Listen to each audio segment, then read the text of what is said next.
Bonjour, nous évoquons aujourd'hui la résurrection et Marie dans le mystère de la résurrection.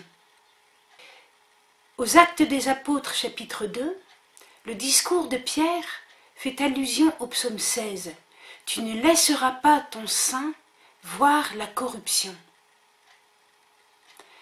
David est mort, son tombeau se trouve tout près du cénacle où a lieu la Pentecôte et le discours de Pierre, tandis que le tombeau de Jésus a été retrouvé vide, nous disent les 4 évangiles. Le tombeau vide de Jésus, premier signe de sa résurrection. Le second signe, ce sont ses apparitions.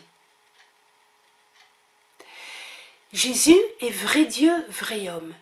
En tant qu'homme, sa mort et sa résurrection nous ouvrent les portes de la vie éternelle. Il est le Fils de l'homme qui nous incorporera dans sa résurrection. En tant que Dieu, il est immortel. Et la résurrection a une autre connotation, celle du pardon.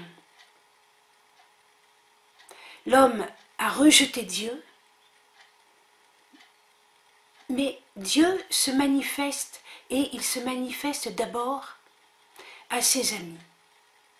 Les premières apparitions ont eu lieu aux femmes, à celles qui avaient été fidèles et qui étaient restées au pied de la croix. La résurrection nous dit la présence de Jésus. Aujourd'hui, il est là. Il est là. Il est parmi nous.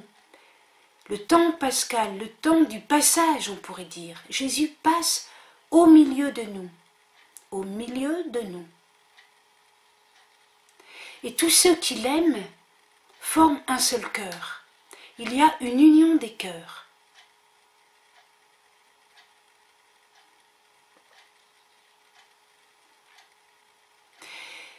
Jésus est-il apparu à sa mère? Jean-Paul II a consacré l'audience du 21 mai 1997 à ce sujet. Il fait plusieurs remarques. Tout d'abord, les 4 évangiles ne donnent pas un récit exhaustif de toutes les apparitions de Jésus, c'est évident. Puisque par exemple, on trouve chez saint Paul dans la première lettre aux Corinthiens chapitre 15, l'apparition à plus de 500 frères à la fois. Eh bien, aucun évangile n'en parle. Donc il se peut que Jésus soit apparu à sa mère et aucun évangile n'en parle. Jean-Paul II fait aussi la remarque que l'apparition de Jésus à sa mère n'est pas un argument. Donc on ne le compte pas dans les arguments de l'évangile. Il remarque aussi que l'absence de Marie parmi les femmes qui vont donner un dernier hommage au corps de Jésus le matin de Pâques, cette absence de la mère de Jésus est un signe qu'elle a déjà eu l'apparition du Christ ressuscité et qu'elle sait qu'il n'est pas nécessaire d'aller mettre encore des onguents et des parfums. Encore, le fait que Jésus apparaisse d'abord aux femmes disciples fidèles qui l'ont suivi jusqu'à la croix. Comment ne serait-il pas apparu d'abord à sa mère, si fidèle? Encore, un certain Sédulius, au 5e siècle, soutient, et alors il faut toujours prendre un peu au sérieux ces traditions, parce qu'elles sont souvent des traditions qui reposent sur des traditions orales qui se transmettent comme cela, soutient que Marie s'est tout d'abord révélée à sa mère, dans la splendeur de la vie ressuscitée. En effet, et là c'est intéressant, il va faire un parallèle avec l'Annonciation et avec le retour du Christ dans la gloire à la fin des temps. À l'Annonciation, nous dit Sédulius, Marie a été la voie par laquelle Jésus est venu. À la résurrection, nous dit Sédulius, elle était appelée à diffuser la merveilleuse nouvelle de la résurrection pour être l'annonciatrice de sa glorieuse venue. Ainsi inondée par la gloire du ressuscité, elle anticipe le resplendissement de l'Église. Alors en 2004, il y a un théologien qui a approfondi encore ce point, et notamment le lien entre Annonciation et rôle de Marie à la résurrection. Ce théologien s'appelle Hainaut. Il a publié dans la Nouvelle Revue théologique: en apparaissant à la Vierge Marie, le Christ ressuscité a fondé son Église. Alors voilà ce qu'il explique. Il nous rappelle d'abord à grandes lignes le mystère de l'Annonciation, combien Marie, par son attitude virginale, une attitude d'ouverture, la responsabilité de son oui, a permis l'incarnation. Et il enchaîne en disant qu'au moment de la résurrection, Marie accueille l'apparaître de son Fils en son corps de gloire.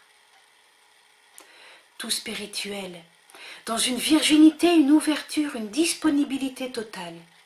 Elle offre à son Fils un espace où apparaître, un espace sans limite, sans défaut, sans péché. Un espace où apparaître. Alors, il insiste même en disant, de même qu'il n'a pas pu entrer dans le monde par son incarnation, sans la médiation du fiat de Marie, il ne peut apparaître dans toute sa gloire de Rédempteur que par l'accueil virginal de Notre-Dame. Moi, j'aime beaucoup ce que dit ce théologien.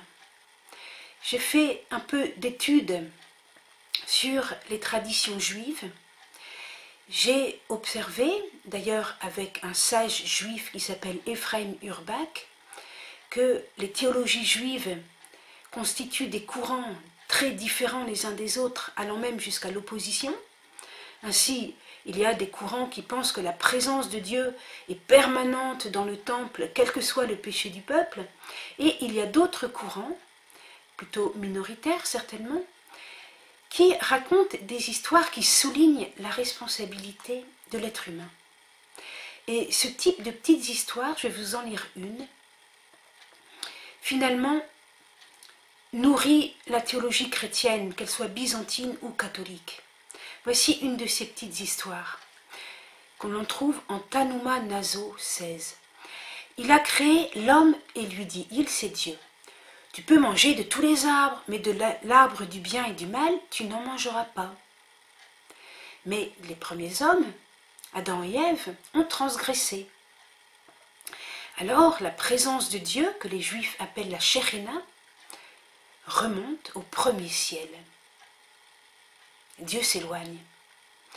Ensuite, Caïn se lève et il tue Abel. Alors la Shekhinah s'éloigne au deuxième ciel. Et nous dit le récit avec humour, et j'ai créé 7 cieux. Donc Dieu se retire à chaque fois qu'il y a un péché, comme le veau d'or et d'autres fautes encore. Si l'homme ne veut pas de la sainteté, de la gloire de Dieu, mais Dieu se retire. Dieu ne fait pas violence à l'homme. Dieu respecte la liberté humaine. Alors Dieu se retire. Et puis voilà un juste, Abraham. Vous savez, Abraham, dans le livre de la Genèse, arrive après encore un péché, celui de la tour de Babel. Alors arrive Abraham. Il se distingua par de bonnes choses, et le Saint, béni soit-il, descendit du 7e ciel au 6e. Et Dieu s'approche. Alors vous voyez, dans une telle théologie juive, on comprend que si la Vierge Marie est toute immaculée, toute sainte, toute pétrie de l'Esprit Saint, eh bien, Dieu vient. Dieu vient. Dieu vient dans l'incarnation.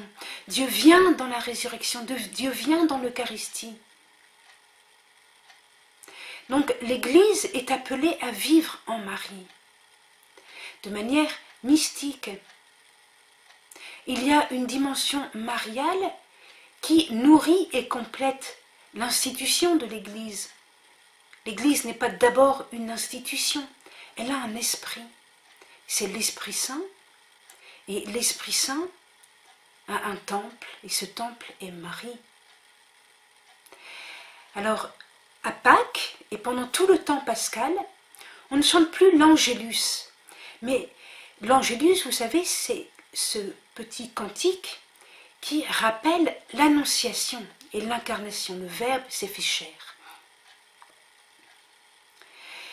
Le Regina Coeli rappelle la résurrection. Alors, je vais essayer de chanter, je ne chante pas très bien. Regina Coeli letare, Alleluia, quia meruisti portare, Alleluia, resurrexit sicut dixit, Alleluia, ora pro nobis Deum, Alléluia. Je traduis en français. Reine du ciel, réjouis-toi, Alléluia. Car celui que tu as mérité de porter dans ton sein, Alléluia, ressuscité s'en est allé, Alléluia, prie Dieu pour nous, Alléluia. Et on continue en disant, sois dans la joie et l'allégresse, Vierge Marie, Alléluia, parce que le Seigneur est vraiment ressuscité, Alléluia. Et alors le prêtre continue par une oraison que je vais lire. Ô Dieu, qui par la résurrection de ton Fils, notre Seigneur Jésus-Christ, a bien voulu réjouir le monde, fais, nous t'en prions, que par la Vierge Marie, sa mère, nous arrivions aux joies de la vie éternelle, par le Christ notre Seigneur. Amen.